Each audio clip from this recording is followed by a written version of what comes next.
Good morning, and welcome back to yet another episode of the Talk to Tanner Morning Show, where we go over tips, tricks, ideas, and exercises to help make you the absolute best entrepreneur you can be, not only for yourself, but for the people you love and care about most. Personal development. You become better for not only you, but the people you love and care about most. You gotta be a little uncomfortable and take that leap of faith. You're in control of the process. I'm here with you. If we don't continue to grow, if we don't continue to move on, we will be sad and upset.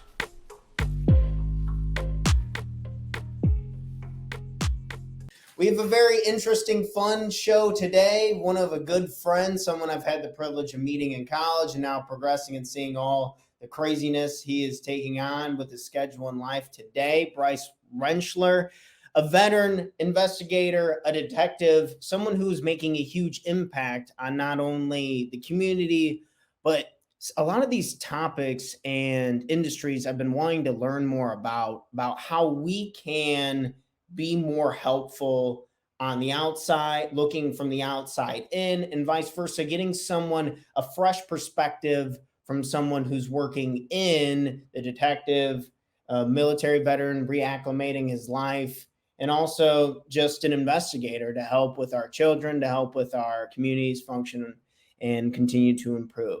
So without further ado, I welcome on Bryce Rentschler onto the show. Bryce, thanks so much for coming onto the show. Excited to have you here. Absolutely. Looking forward to it. Thanks for the invite. So today we're going to kind of take this out in a couple sections for our fans, for the people, hopefully they can get a better from it. So Bryce is a military veteran, and I'm going to go ahead and kind of let him take the reins from here. So Bryce, if you wouldn't mind sharing with us a little bit, were you pretty young? Did you get in the military right away? How did that journey kind of start for you and kind of progress from there? Sure. So in high school, it was something that I was always kind of interested in. I wouldn't say that from the beginning, sort of, that it was a position I really found myself going towards. But as I kind of got older, I think the big recognition was that I was really craving more of a personal challenge, something that could challenge me physically, mentally, where, kind of can test your mettle, so to speak. And as I kind of approached graduation day for high school, I realized that it was something that, I wanted to pursue. Yeah. Right around senior year, I would say the beginning of senior year of high school is when I really made the decision that was going to be where I started my adult career. I couldn't remember what year I got to meet you, but one of the first discussions I had with you was kind of your role as a sniper team lead, and kind of like, what does that like mean, and kind of how did you get picked to that? Were you just super talented, or was it a bunch of grit and hard work? Like, how does that even come into about? The route I took to become a sniper, and it was an unbelievable opportunity that I had. I wouldn't say it was anything that I was overly talented or, really better in any specific category. Mm-hmm. I would say that why I got picked is that it was something early on in my military career that I wanted to do. That was one of my main goals that I wanted to accomplish. I knew it was a very exclusive school. I knew passing was difficult. I knew if I could gain this skill set, it would really allow me to separate myself from the pack. But the route I took to get there was really just one through, I would say, sheer determination. So when you go to a military school, you have to build these school packets, and it's a series of documents, checklists, appointments that you have to make, and it progresses up the chain of command. With everybody being able to approve your attendance to this school. And it can be a very difficult process getting your paperwork in front of the right person to have it signed. And I think it must have taken me about a year and a half for me to finally get all of my paperwork approved and be slotted in the course. And it was building that packet multiple times. It it being denied at one step or not meeting a time deadline at another, and you'd have to start from the beginning. So it was just a story of kind of not really giving up on something that I really wanted to do. I think in the last handful of years, I'm sure you've seen like in the movie world, Yeah. like this position gets very glamorized, and you hear it in your ear, and you're like, huh, that sounds pretty fucking wild to be. Right. What's one thing that like surprised you about it and that you didn't really expect? Things you liked. Um, I would say that the biggest surprise I had in actual sniper school was really the how prevalent mathematics becomes in a lot of these Yeah, right. shooting problems. Yeah. Um, it's something that you hear about through playing video games and again watching the Right. movies of the concept of dialing in and calculating wind and calculating elevation and in distance from you to your target and what that looks like. And when you learn the basics of it, it's interesting how much a lot of that early algebraic that you learn in early high school comes back into play when you're trying to do a lot of these things. And it just reinforced, you know, being able to use mathematics in real world applications. So that was very surprising. You think it's the military, it's the United States military. You think it's going to be some high tech stuff and lasers, and in reality, they want to teach you the basics so you know. Yeah, and I'd imagine that. So it's and hopefully you can help me out with the terminology that you're not laying in the dirt and having to like do these calculations yourself. Do you have like a spotter or someone who like helps with that? Like I have Yeah, that. so in sniper school, it was you get assigned a spotter, but you rotate roles, right? So you learn the position of both shooter and spotter. When I got back to my unit, we built the teams up a little bit bigger. So we had 3 to 4 man elements, and then that would be combined for a bigger section. Um, so yeah, you kind of the shooter's job is very much so just that. It's just being prepared to take the shot.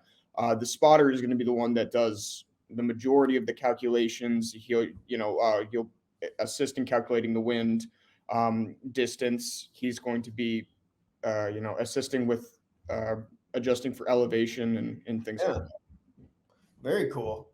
Well, shoot, I wanted to ask you about this. I mean, so a lot of people, it seems so tough to kind of handle that military lifestyle. So I wanted to hear from you kind of like how people get out of the military and like how was that experience for you? Something I can't help but see is so many veterans need a lot of help in the personal development department, like just managing day to day from their service. The reacclimation process seems like non-existent almost, or I don't understand it per se. So how did kind of transitioning out of the military for you, was that difficult? Did you enjoy it? Yeah, I mean, it's something that it's talked about a lot in the veteran community, and it's obviously become a major talking point for a lot of the media and political spheres. But the the major issue becomes you have such a structured life. You're told when to wake up, what you're going to be doing that day, when you're going to eat, when you're going to be allowed to, have your personal Yeah, time, when you're going to be allowed to sleep. And then all of the sudden, traditionally, very suddenly, that structure is taken away from you. And all of the sudden, all of the choices become your own. mhm. And it can be overwhelming for a lot of people, especially people that have done a significant amount of time and built, become real accustomed to that lifestyle. To Yeah, have that kind of removed, it not only removes that structure, it removes that purpose. So finding that very early on is a huge um, tool that in concept that veterans need to kind of grasp of that as you're approaching that date in which you're going to be which you're going to be you're leaving the military, it's important to kind of have a general understanding of what you want to do, Yeah. and in finding that purpose. The military has taken some better steps on assisting people with this transition. There's a lot of good companies out there that are working with service members who are preparing for transition. Now, traditionally, the way it goes is as you're approaching your discharge date, you go through the military's transition program. So they're going to teach you, how to build a resume. You're going to attend. You have the opportunity to attend some classes. They're going to teach you things about the GI Bill.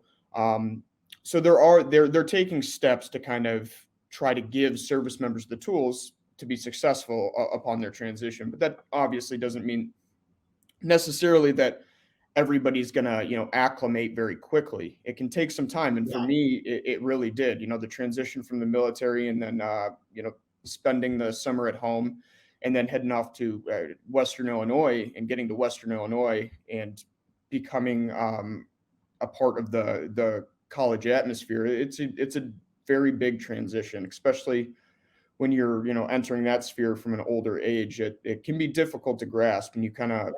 you really have to work hard to find your purpose, and kind of stay true to some sort of plan that you have.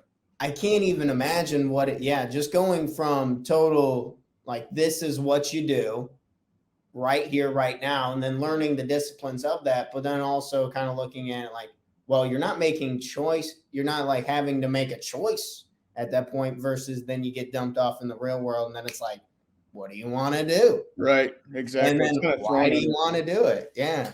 So kind of hard to manage. That's pretty, what's your biggest takeaway from the military? Are you glad you did it? Yeah, I am.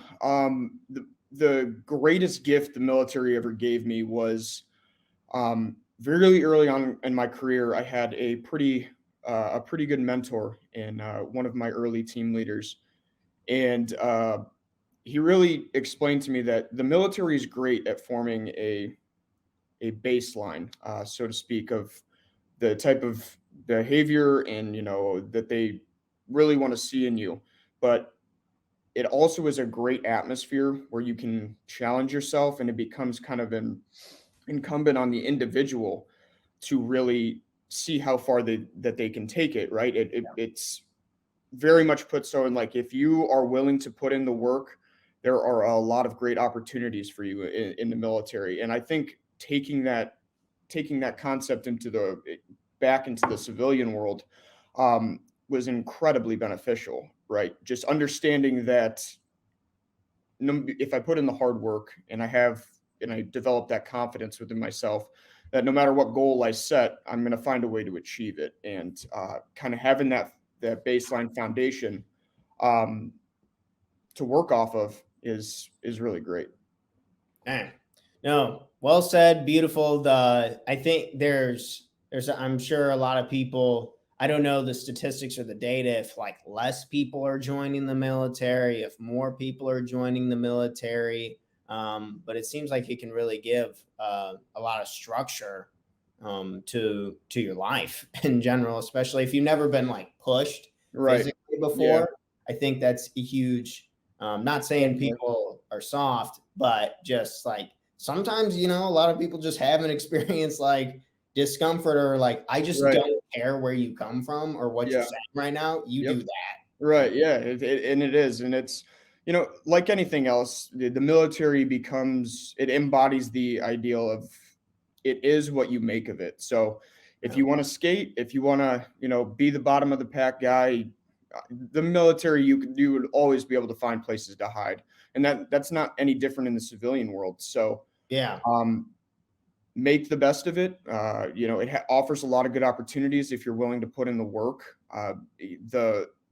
The mental toughness that you'll build within the military by having to do, tough physical challenges, adhere to a strict schedule. It builds that foundation of discipline, that can really help people when they return to the civilian world, or in whatever career that they're choosing to pursue. Yeah. No, kind of into that transitioning. So so kind of, this isn't, I kind of see this quite a bit. law enforcement is attracted to military personnel. It Mhm. seems that a lot of the skills and the structure, like, what are some, like, was that why you wanted to get into law enforcement? Was there some overlap? Like, how did this transition kind of happen for you? So I think even before I wanted to join the military, I wanted to be involved in some facet of law enforcement Okay, cool. at Yeah. an early age. I didn't know exactly what that looked like or what that would manifest into, but it was something that I was always very interested in. I took a lot of criminal justice courses in high school through dual credit programs, so it was an avenue that I kind of got to experience Mhm. early on. And that transition from the military, like I said, it builds a good foundation of discipline, and it's built. The military is built upon that sense of integrity, and that can be it can be an easy transition from the role of a service member to law enforcement, and your departments like a lot of those skills and those character building traits that you have and build upon in the military, and they like to utilize those in agencies. Yeah. Um, and because that foundation is there, and because the fact that most police departments organizationally are some type of paramilitary hybrid, the transition can be a lot easier for service members into the law enforcement role than it is for traditional civilians into the law enforcement role. Yeah. When it comes to like law enforcement, do you think there's just like a nice priority? Do they do direct recruiting out of, like, do police forces go directly to the military to try and get guys immediately? Is that like, do they work together on that kind of So stuff? It makes so much sense. yeah, so like I was saying before on that, when you're preparing to transition out of the military, you attend a lot of these classes. Okay. Um, that help you build upon these skill sets. While you're attending these classes, a lot of times they'll set up kind of career and recruiting fairs, and local agencies have the ability to stop by and discuss why you should apply to their department or their agency. So yeah, they're definitely targeting that audience with recruitment efforts. Like when I was stationed at Fort Campbell in Kentucky, Nashville PD was doing a lot of heavy recruitment Oh, okay. at Fort Campbell itself, and Yeah. really advertising that if you're separated with an honorable discharge from the military, we can pretty seamlessly transition you from the role of service member into our law enforcement academy. Um, and a lot of people, a lot of the Nashville Metropolitan Police Department come from Fort Campbell and in the military because of that. Yeah. Very cool. The and this is kind of a question more for like the political sphere that I couldn't help, but I really want to ask you. I think Yeah. there, so over the last year or so, I can't help it. It's too bad because I know a lot of cops and I know a lot of like very skilled and talented people, but Hmm. there's almost like this like scare factor with like when a cop's behind you, when they're Hmm. just like in their presence, when in all reality, these are the people who are keeping this stuff like safe and like okay. And like I am like, you can look, if you do watch any international news, you can see how important law enforcement really is. So how do you think we can help like humanize? I stole this word from by the way, Bryce makes a lot of posts on LinkedIn and they're awesome. You're a really good writer, by the Well, way. thank you. Been reading a lot of that stuff. But yeah, stealing this word from some of Bryce's content, like how do we humanize like law enforcement and try and peel back a little bit of this layer of fear, or I don't even know how to describe it. Yeah, this is something that I've been, speaking of writing, something I've been writing personally a lot about in discussing law enforcement culture, in the concept of humanizing law enforcement. Obviously, we're consistently in the media spotlight, and I vary from a lot of my, law enforcement brothers and sisters in some of the sentiments that I hold about this concept, but the due to that spotlight we have that sense of we're constantly being critiqued, and there's fear of being held held hostage in the court of public opinion. Yeah. But I believe that I strongly believe in the importance of that of that element. And I believe that how we really achieve the humanization of law enforcement, it begins within the law enforcement culture itself. From the academy basically on, it's drilled into you very early about how, upon entering this career position, you're very different now from the civilian world. You have to act different. You have a target on your back, which isn't to say that those things aren't true. But I think if we started, rather than immediately discussing how we are now different from the communities and the people within our communities that we serve, we start reinforcing how our role in law enforcement is attributable to many of the career fields in the civilian world, right? So the law enforcement work as mental health workers. They work Yeah. they work with kids, they're educators. These are all things that we can bring to the community, the things that many law enforcement across the country regularly do. And I think if we start contributing our personal skill sets and our career skill sets and really attaching them to civilian like positions, we can start to see that there's always going to be more common ground between us than there is differences. Yeah. And I think if you start to build on that foundation, people will start to see you as just a member of the community that is doing a job, rather than this paramilitary organization that has such a fear factor within the community. Oh man, the being able to do that, and I really like what you said about just having it like your personal touch of showing that, I mean, you are a human and Right. you want to go home too. Mm-hmm. You want to continue to grow and develop yourself just as much as helping the community out and kind of helping with that. But yeah, being able to personalize. Do you think that that's so you not everyone's created equal, right? You're a very personable person. You're easy to talk to, you easy to come on. Is this like a skill that like you think a lot of your fellow officers want to continue to develop their social skills? Is that something that's even taught in law enforcement? I don't know much. I don't know anything about it. It's starting to be taught more now, right? Mm-hmm. I have a huge problem with, the quote unquote, the RoboCops, the people that, Yeah. that wear their badge is like this ultimate sign of, we automatically deserve respect. We automatically deserve this special treatment. Yeah. And it's a theme that has been present in law enforcement culture for decades, right? And it's, with a lot of the movements about law enforcement reform across the country, it's a lot that a lot of organizational leaders are starting finally to discuss.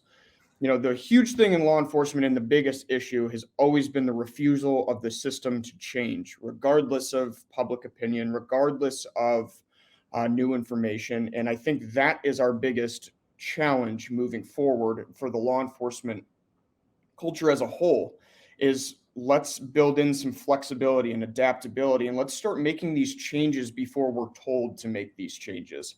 If we start to show the public that we are willing to change and do it ourselves as a Yeah. culture, I think that will go a long way in kind of repairing and rebuilding trust with our communities. But like I said, that starts very much so from within. But to get back to that RoboCop, that mentality and that ego of automatically deserving respect, it kills a lot of credibility with the people that you meet immediately. If we focus more so on those social skills and talking to people like they are people, rather than something that we constantly have to be wary of, you're going to get a lot farther as far as building relationships. And that goes directly into when you're investigating crimes and conducting interviews and things like that. You're always going to find that people are more susceptible to speak with you and give you information if you treat them like a person, right? It goes back to that elementary theme of treat people the way you want to be treated, and people recognize that. You'd mentioned in investigating and kind of doing this it's really encouraging that someone like yourself is willing to dive into these topics, talk about these topics, because sometimes it can sound a little woo-woo and it's like kind of hard to talk about it. But in all Yeah. reality, if we want to really get on that personal level, would you mind? You had mentioned investigation, and so I kind of wanted to hear what you had in kind of reading your LinkedIn post and seeing your work. You're an investigator and a detective, and Yep. how does this tie into like your work? What does this really mean for what you do? Yeah. So, my current role, my current position title is that I'm a detective here at the St. Charles Police Department. Um, so I work within the investigations division. I'm a juvenile detective or a school resource officer. So I kind of split my time between a high school that I'm assigned and taking on regular casework here in the investigations division. Alongside that, I'm part of 2 task forces. So I'm part of our regional, our county major crimes task force, and then I'm part of the nationwide internet crimes against children task force. Um, so what that looks like is, you work together and take trainings for the internet crimes against task force that is more specialized towards the digital and cyber sphere, Okay. investigating those kind of crimes. And then the Kane County Major Crimes Task Force is as major events occur within the county, we can be called out to kind of supplement whatever agency that is conducting an investigation. Okay,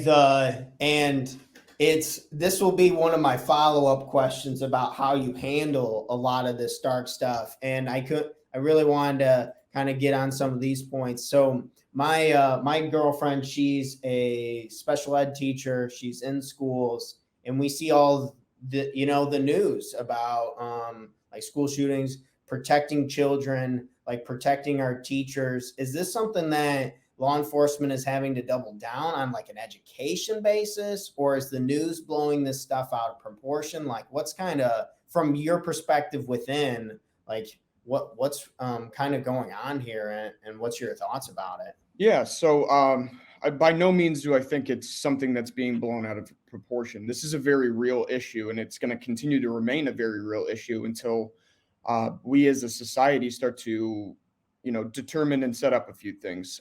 So I can tell you from within law enforcement, this is something obviously we take very seriously. We train for it regularly. We're constantly trying to learn new and improved security methods, how we respond to these crimes, how we communicate about these crimes, uh, Yeah. how we prepare and train and educate. It's a constantly adapting and evolving system. And that's especially true within my department. They've made it very clear that we are going to stay within the realm of the know when it comes to these incidents occurring. I think the larger concept is spending more time in the prevention aspect, and a lot of that goes into conducting good behavioral risk assessments, developing relationships with the community so that they feel safe and comfortable being able to relay information that they find and that they see back to the police department for us to investigate. Mm-hmm. um, Getting people connected with good community resources that were are going to help build their own welfare, make them feel connected to the sense of community, Yeah. not alienated from. There's a lot that can be broken down within kind of what I just said there. But in a long-winded way of answering your questions, yeah, it's something that we take seriously. We're training on, and it's due to the prevalence of it in the media and how much spotlight it's given, it's something that's always there that we're ready for. With you kind of taking on this role, you said you were assigned some schools. Is there anything that's been surprising to you starting to work closer with the education system, with these people, kind of seeing, like, is there anything that's kind of been coming up that you've been learning a lot about that's really got you interested, or that's got you fired up? Yeah, so I'm working on some pretty big projects here, not only at the St. Charles Police Department, but in the county. So when I got into this role, I didn't know a lot about it. Juvenile law and the juvenile criminal justice system can be, intimidating and a little difficult. Yeah. to navigate, especially when you're investigating crimes, or you're figuring out the best avenues to conduct enforcement with the juvenile that commits a crime or an offense. Um, they're they're very in depth, and it goes. There's a lot more that you have to put into it than you would when it comes to an adult. Is basically what I'm saying. Yeah. But one of the things I quickly realized is, how outdated a lot of the systems were within the state of Oh, yeah. Illinois, as far as, the programs and using research and using data to kind of drive our enforcement process. Right. So I've been diving pretty heavily into criminology and, a lot of the statistics and juvenile statistics uh, behind what law enforcement should be doing, and what does it look like when we have a kid that commits a crime, and what's the best way to kind of disrupt that juvenile to adult criminal pipeline, right? So when we see that early onset delinquent behavior, what's the best method of preventing that from maintaining or getting any worse as they progress through life?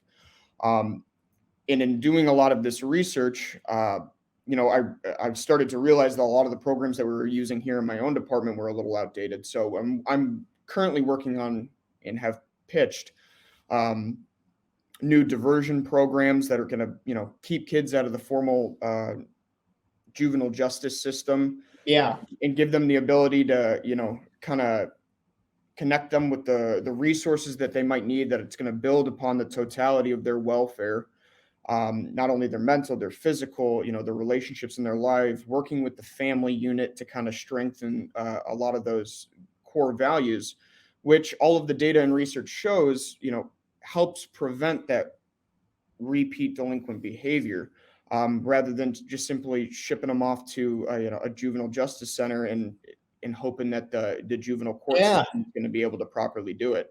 It's kind of shocking to believe, but these are concepts we've known, that have existed in criminology since the 60s, right? When it comes to Yeah. Okay. juvenile delinquent behavior. And, when I first got in, it was surprising that a lot of the research and a lot of the methods weren't discussed. So I'm working kind of diligently to bring those into the spotlight and really highlight how we can use a lot of that research in law enforcement to kind of drive our policies and practices. Man, I mean, if you could, out of so much available and so many cases going on, and I'm sure it's just really tough to, before we get to our last segment on personal development. I mean, are are you like gun ho on this 24/7? Are you able to turn this off like when you're not working? Like how do you show up? How do you show up consistently with the kind of the depth and the heaviness that kind of comes with a lot of this stuff? I mean, it can be pretty heavy, I'd imagine. Yeah, it can be. It definitely can be. And, mental health and law enforcement, and us as police officers talking about our own mental health and taking care of ourselves is something that's being talked about more, but still not enough. It's something that is very important, having that work-life balance and keeping that kind of in check, being able to kind of leave the job at the job, is something that it's very difficult for newer officers. And, it was difficult for me when I first became a police officer, Yeah. um, due to just the sheer weight of a lot of the issues that you have to deal with at work. It's something that I've gotten a lot better at moving forward. Oh, Um, great. but it's something that I have to work at. I'm very passionate. I love showing up to work every day to work with kids and work and trying to progress the law enforcement systems to better help our kids, to better help society. Yeah. I believe very strongly in that fact. It doesn't feel like work to me. It feels like, a concept and something that, I love so much and have found such a passion for, that I have no problem doing it. Yeah.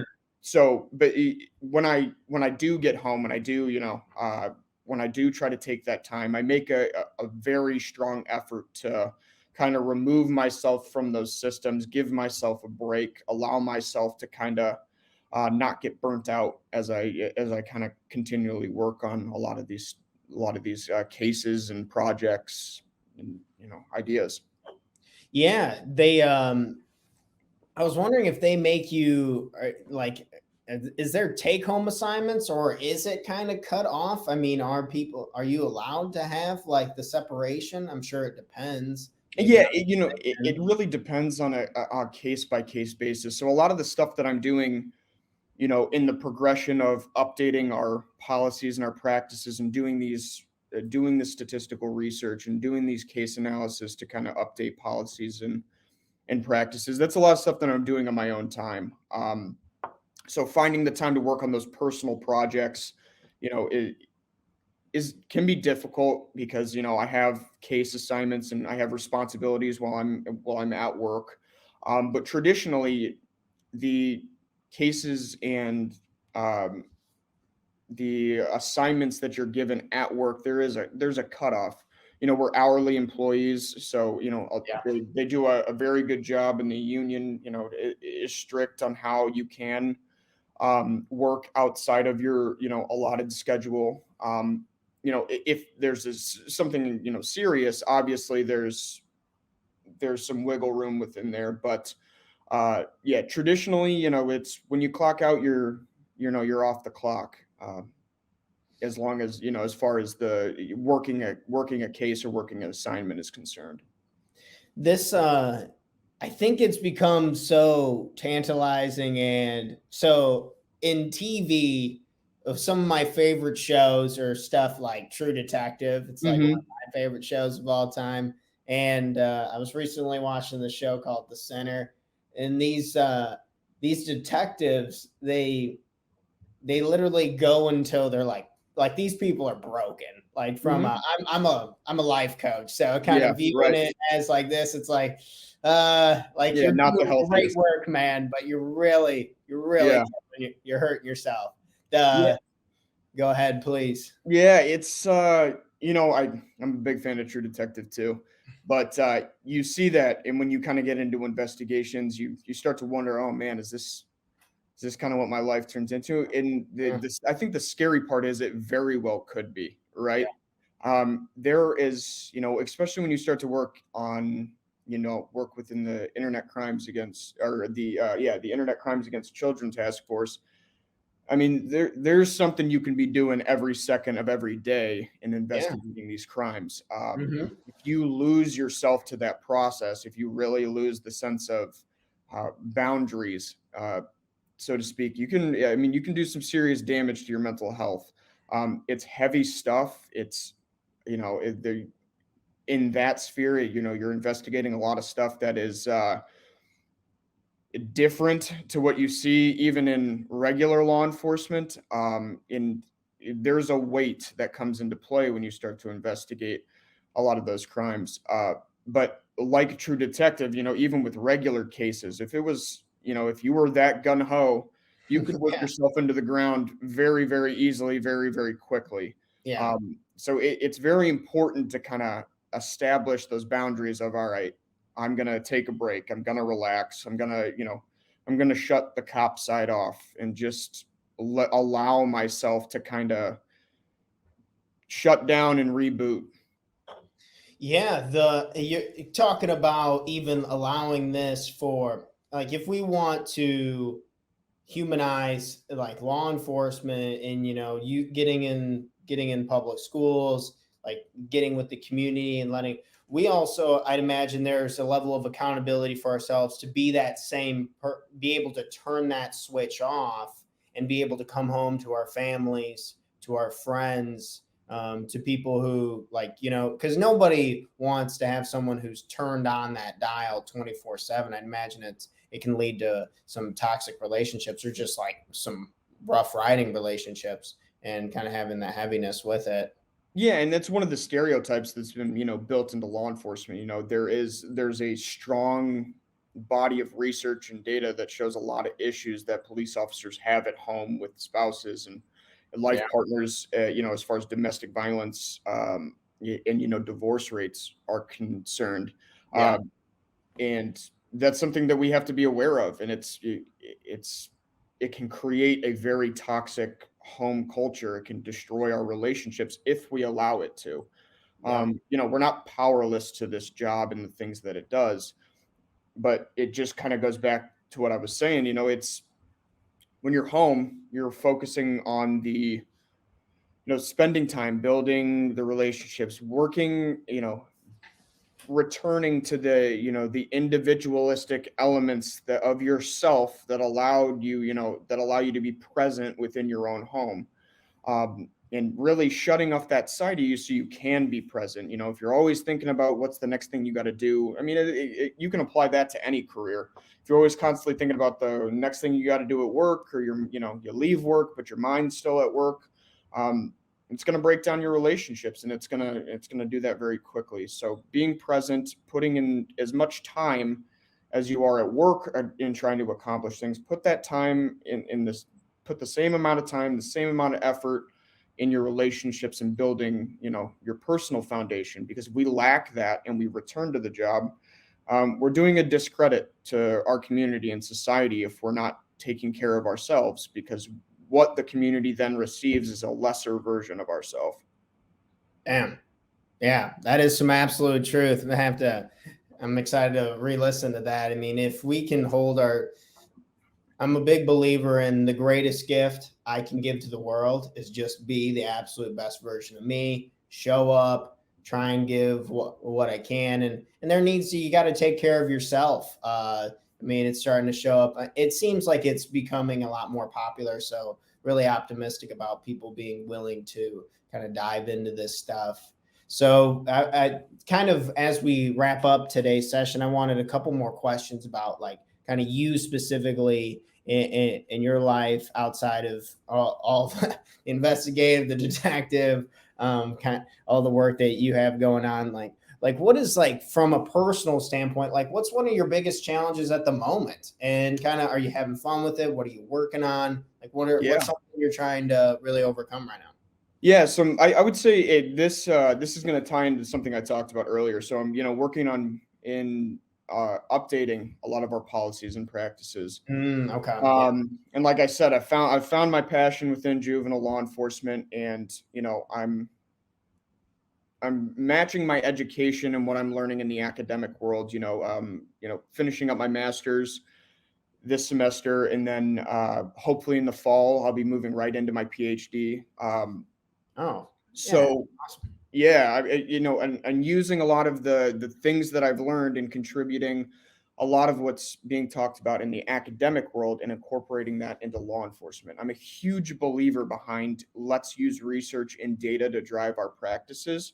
But in doing so, we have to understand the full concept of a problem, the problem that is the juvenile justice system. Yeah. Data and trend shows what we have been doing. It is working kind of, sort of, right? There's been a heavy decline in delinquency rates and violent crime in kids, or in crime overall, since it peaked kind of late 80s, early 90s.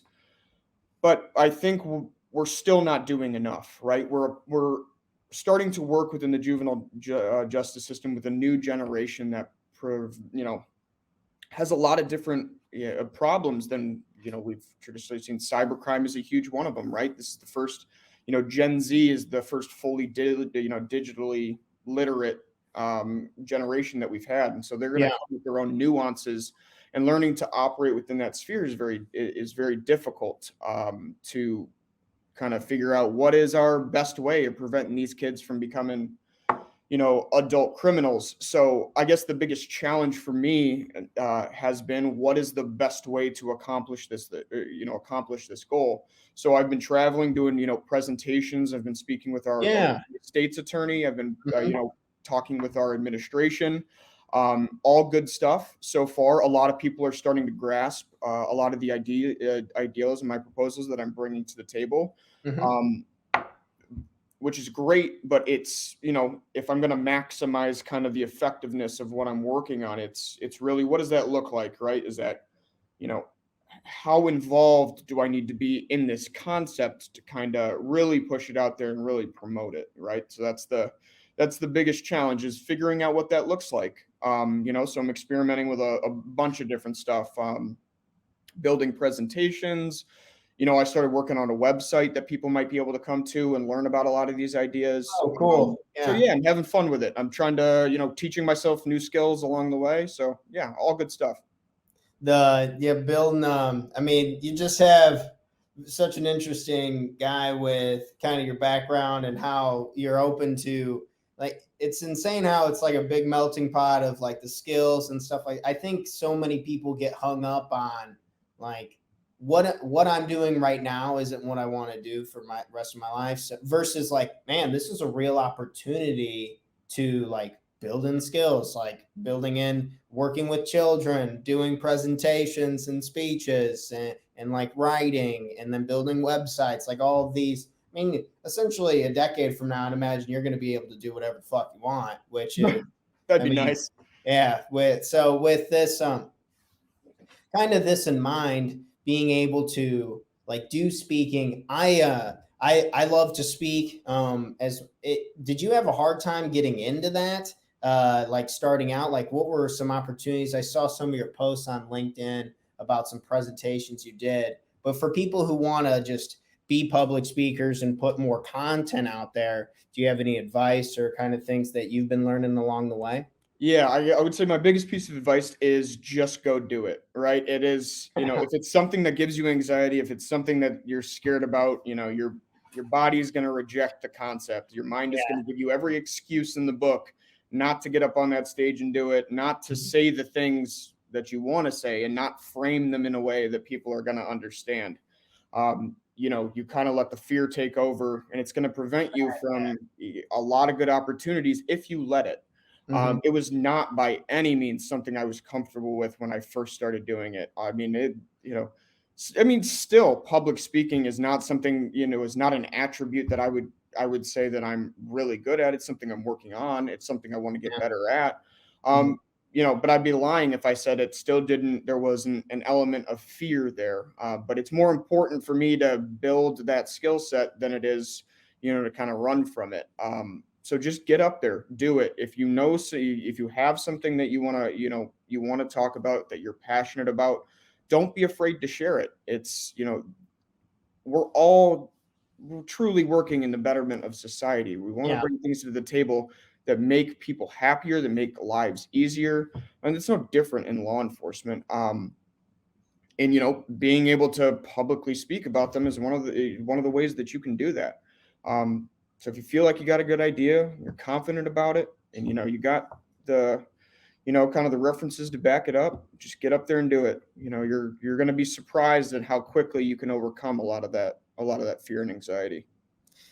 Yeah, the like this little bottle of just in your, I feel it like in my chest before I'm like Oh about to yeah, cry definitely. or something, like holy cow, like this. Yeah. It's funny how you see it, or maybe this is helpful to people, maybe it's not, but something that's helped me a lot was this.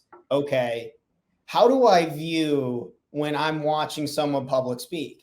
I'm not like concerned about really how they look, or I'm not Hmm. like too concerned about like if they trip up on one word, I don't Right. Yeah. care.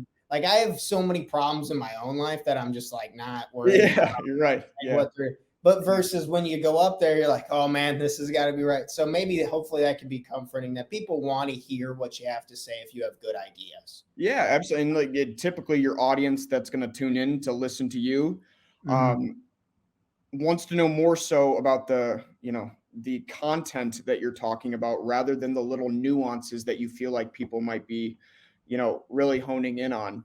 So we're all humans. We're all going to make mistakes and goofs, and Yeah. language and can be tough and irritating at Yeah. times. So Mhm. it, it's more recognizable and for you to be worried about it than really what your audience is going to be nitpicking. Um, Building skills, continue to get improvement. Bryce, I wanted to pull up your Is your LinkedIn page, is this your most common thing that you reference, that you use kind of for delivering content for folks? Do you have other social media channels where people can kind of get to know you a little bit? No. So yeah, no, I don't. This is this is what I'm traditionally, I don't have any other social media. I don't do Facebook, Instagram, Twitter. This is the only piece of social media that I have. Um, yeah, this is what, if I have, things that I want to talk about, this is things that I want to talk about publicly. This is where I'll push, some thoughts and ideas about some concepts. Yeah, it's something new to me. I've had LinkedIn for a long time, but I'm really now working on, pushing some stuff out there and talking about a lot of the ideas that I have. Hopefully, maybe I could get this website off the ground, and share that on my LinkedIn. People will be able to come visit that and learn more in depth about some of the things I'm working on and some of the things that I'm working on within law enforcement. But yeah, this is where they'll find me. Okay. Come here to find this man, learn from this man, detective, investigator, veteran, and advocate for restorative juveniles justice. Man, that's a mouthful. It is. Yeah.